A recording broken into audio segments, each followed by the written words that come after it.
Solar cell adalah suatu komponen yang dapat digunakan untuk mengubah energi cahaya matahari menjadi energi listrik dengan menggunakan prinsip yang disebut efek fotovoltaik.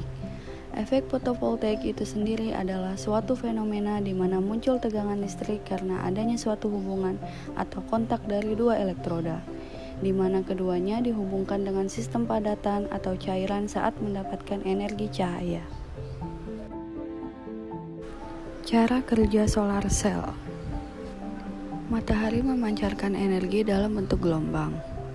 Gelombang ini dapat berkisar panjang, pendek, gelombang ultraviolet melalui pelangi, spektrum tampak hingga gelombang inframerah panjang.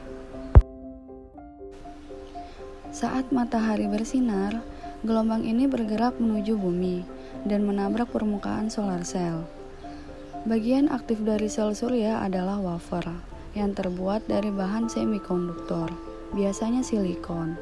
Semikonduktor adalah jenis bahan yang biasanya tidak menghantarkan listrik dengan baik, tetapi dapat dibuat lebih konduktif dalam kondisi tertentu. Bagian semikonduktor dari sel surya memiliki 3 lapisan. Lapisan atas yang tipis mengandung silikon dan sejumlah kecil unsur seperti fosfor yang memiliki lebih banyak elektron daripada silikon. Ini memberi lapisan atas kelebihan elektron yang bebas bergerak dan membuat material lebih konduktif.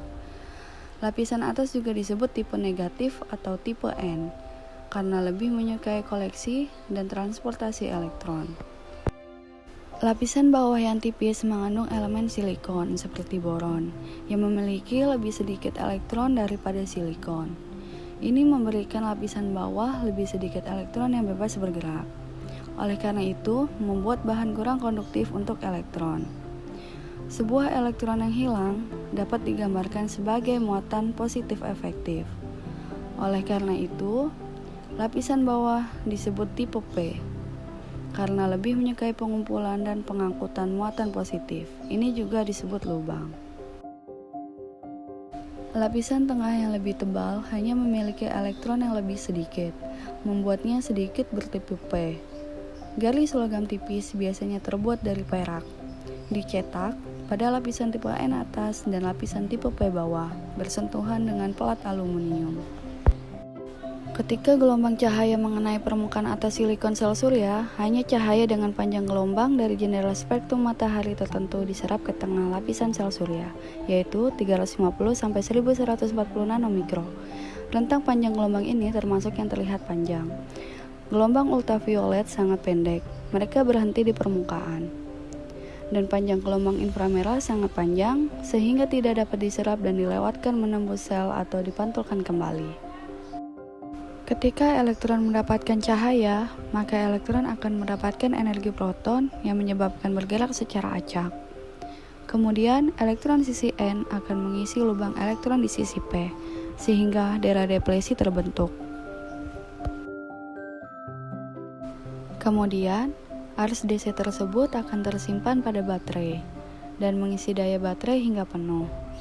Akan tetapi, listrik tersebut belum dapat dipakai ke peralatan rumah tangga, dikarenakan peralatan rumah tangga rentan menggunakan arus DC, tetapi lebih banyak menggunakan arus AC.